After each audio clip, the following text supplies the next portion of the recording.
Na verdade, o valor é a tua característica, o valor é a tua personalidade. A gente olha hoje as coisas e o nome das coisas se perdeu, né?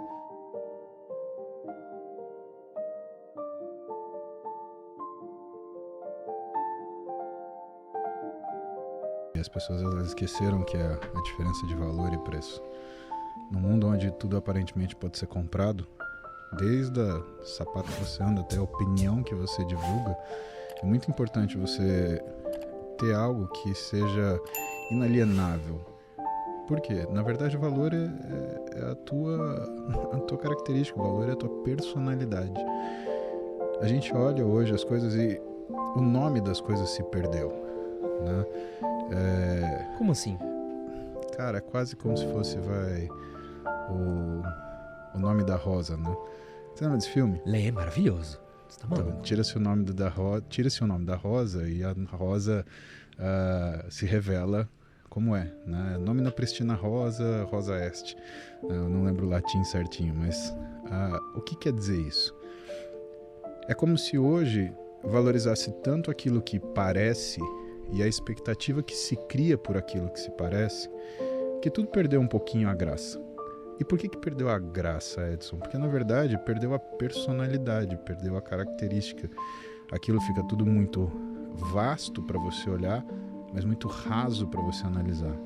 A gente vê isso em redes sociais muito forte, né? Exato, porque o que é a rede social? É uma grande propaganda das pessoas. E por que eu acho que algumas pessoas elas ficam lutando para chamar atenção e isso não acontece? Porque o que elas estão entregando é uma aparência. E as pessoas, de uma forma muito até ingênua, elas percebem que aquilo é uma aparência e aquilo não as convence. Existem pessoas e pessoas, existem pessoas extremamente hábeis em vender a sua aparência. Porque essa aparência que ela quer vender normalmente está associada a alguma dor que as pessoas sentem, uma vontade que elas apresentam ou um desejo que elas imaginam. Agora, quando você vê, na minha opinião, né, uma boa parte de pessoas simples, trabalhadoras como eu, do dia a dia, comuns. Veja, eu sou médico, meu trabalho é servir, né? Então, eu atendo ou na minha vida eu já trabalhei desde o hospital mais simples do SUS até o hospital mais bem equipado, né, da América Latina, né? A gente vive nos extremos. E isso é uma lição de humildade. Por quê? Porque você percebe que todo ser humano morre igual. Ele pode ser branco, preto, corintiano, palmeirense, ele pode ser político de direita, político de esquerda. O que as pessoas querem, o que elas falam no final da vida delas, o que elas desejam. Não é um discurso racial, não é um discurso sexista, não é um discurso político, não é levantar uma bandeira. Ela queria mais pelo menos 5 minutos com a pessoa que ela ama, com quem fez diferença na vida dela.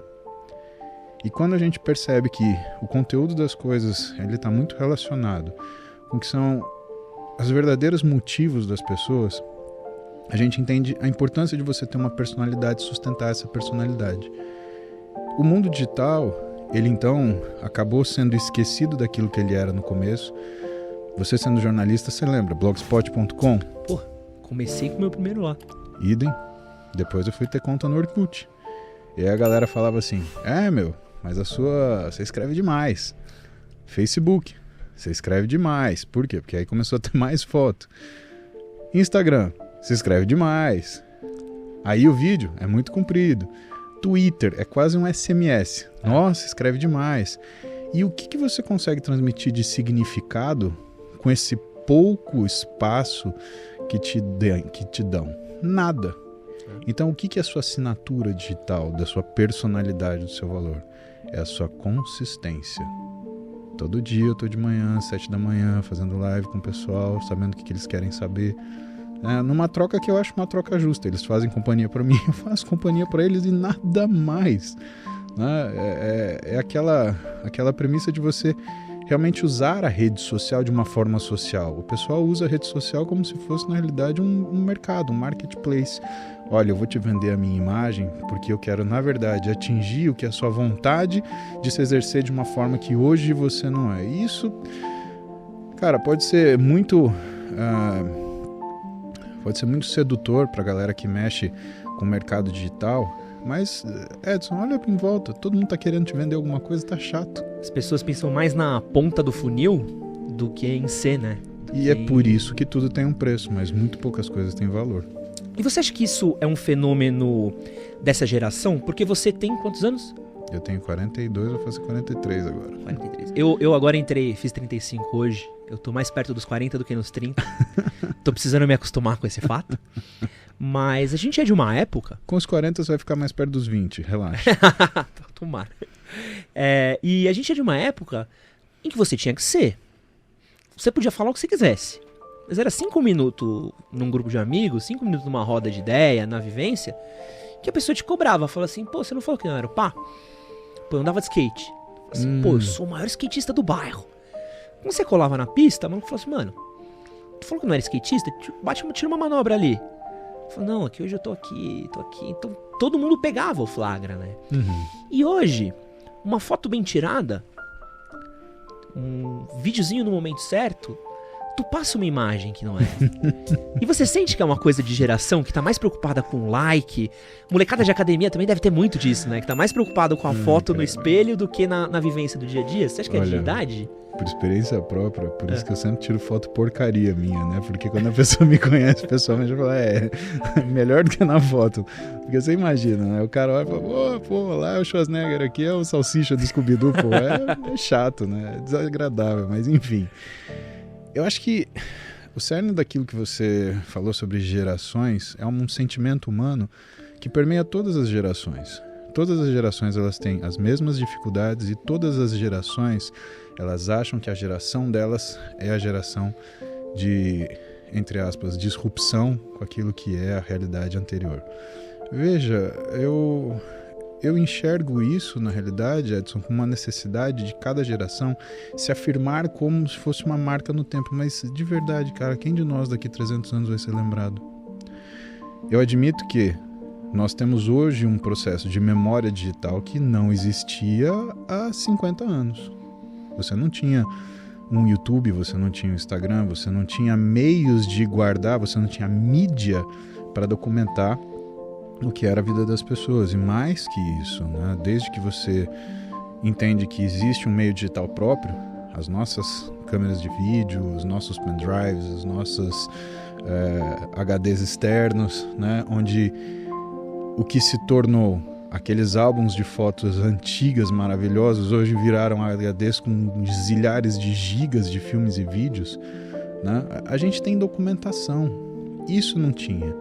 O que vai começar a aparecer? Vai aparecer justamente essa realidade de cada geração querer tomar para si a forma de disrupção.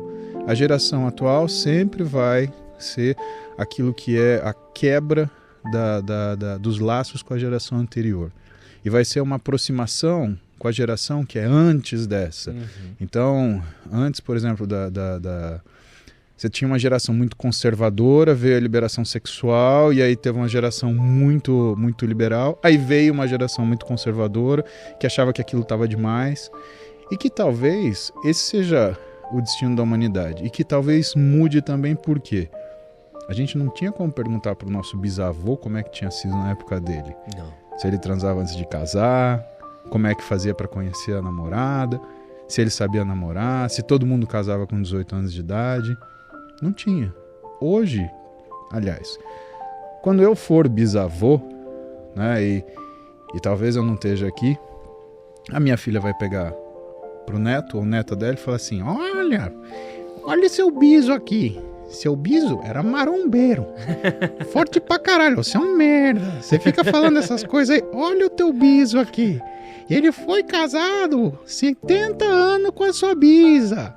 E essa marcação do tempo e essa capacidade de historiar as coisas pode ser que mostre para as gerações vindouras essa tendência de cada geração contestar o que são os valores do anterior.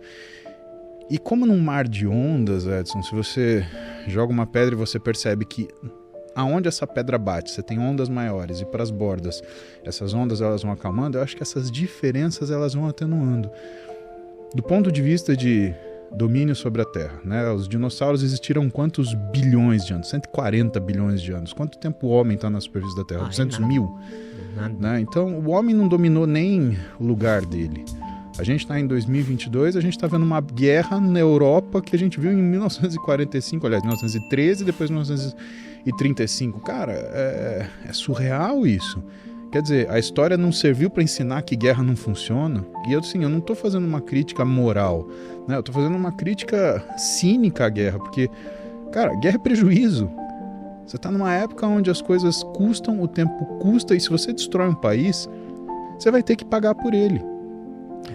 Churchill, Roosevelt e Stalin, um comunista, um monarquista e um capitalista, se juntaram para vencer o nazismo. Ninguém lembra que essas três ideologias trabalharam juntas alguma vez. E ninguém lembra que depois que elas venceram o nazismo, as três tiveram que tirar dinheiro do bolso para reconstruir uma Alemanha. Porque se não reconstruísse, ia ter o mesmo problema da última vez, né? Custou a guerra, custou a reconstrução. Quem que vai pagar a conta da reconstrução da Ucrânia e da União Soviética? Ou se algum país outro se envolver?